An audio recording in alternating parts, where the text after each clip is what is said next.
A devastating 19.98% drop incinerated $28.41 billion of Nike's market value in a single day. The footwear king officially stumbled, revealing a corporate strategy that sabotaged its empire. How does a global titan accidentally hand its crown to obscure upstarts? When fourth quarter earnings revealed negative 2% revenue growth alongside a chilling 10% revenue drop projection for the first quarter of 2025, the illusion of stability vanished. The raw destruction on June 28, 2024, equaled wiping out 10 competitor brands in hours.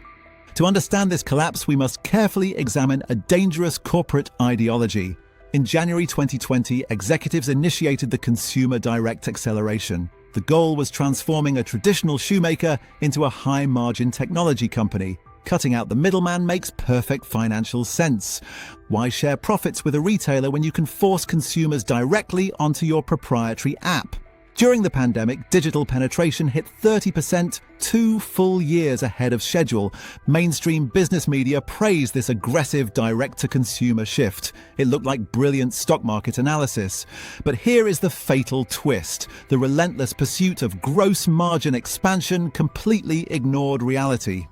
In April 2021, Apple launched the iOS 14.5 privacy update. This silent tech change completely broke the economic engine of Nike's digital-first mandate, making it wildly expensive to target online buyers. Suddenly, intentionally pulling products from third-party store shelves did not magically drive loyalists to the digital app. What this means is that obsessively optimizing a digital spreadsheet can profoundly blind you to retail reality. This is a vital lesson in fundamental analysis and value investing. When you willfully abandon physical spaces where organic discovery happens, you simply isolate your entire brand. This reality brings us back to the legacy retail partners left behind.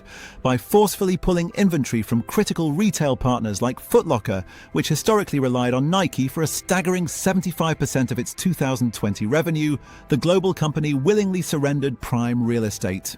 Desperate for inventory to fill empty store shelves, abandoned retailers eagerly opened their front doors to smaller alternative brands. Nike literally funded its competitors' distribution networks by stepping out of the way. The resulting strategic vacuum fueled an unprecedented surge for upstart footwear makers. Highly accessible brands like Hoka saw an explosive 27.9% annual growth rate, while On Running skyrocketed by 32.3%. The combined global market share of these emerging rivals surged from 20% up to 35%. At first glance, you might think a $51 billion juggernaut can easily crush smaller rivals simply by manufacturing superior products. But the corporate digital obsession caused physical product fatigue. Executive leadership became so fixated on where they were selling that they forgot to innovate what they were selling.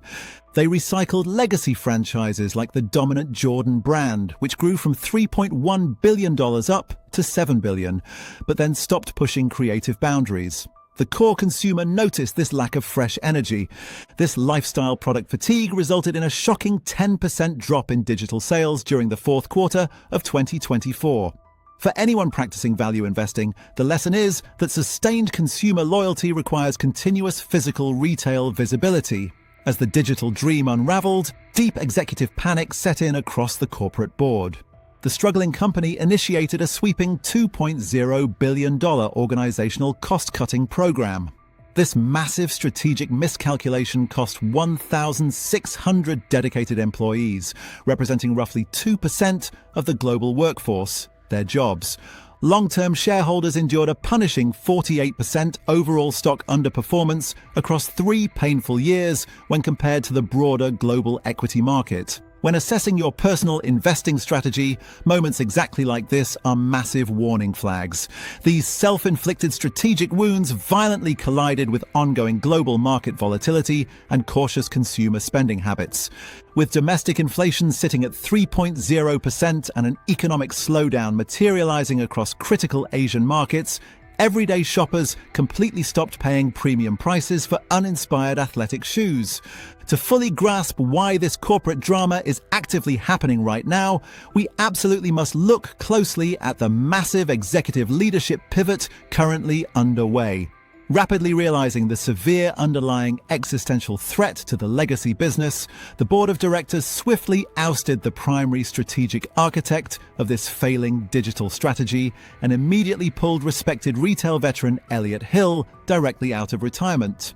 On October 1st, 2024, Nike officially withdrew its entire full-year financial guidance to appropriately give the new executive leadership team adequate time to fully assess the sprawling structural damage. Yet, the deep bleeding continues today. The fiscal second quarter of 2025 results officially reported a highly troubling 8% overall top-line revenue decline, quickly bringing total gross sales heavily down to just $12.4 billion. If you rigidly apply objective fundamental analysis directly to these sobering corporate accounting figures, the pure structural severity of the ongoing market situation is absolutely undeniable. How precisely did this historically dominant global entity literally lose billions in total market value and freely hand over its hard-earned retail market dominance? It blindly fell deeply into the classic historical trap of pure technological hubris. This strategic failure perfectly highlights a critical guiding principle in fundamental value investing. Assuming past historical success guarantees future cultural relevance is a fatal portfolio mistake. Proper stock market analysis clearly tells us you absolutely cannot buy a famous brand name alone. You must buy executive management's direct connection to physical reality. The ultimate truth today is that physical multi-brand retailers still hold immense cultural power as critical organic product discovery engines. Recklessly abandoning traditional wholesale physical distribution to chase pure digital profit margins inadvertently crown the company's own growing global competitors.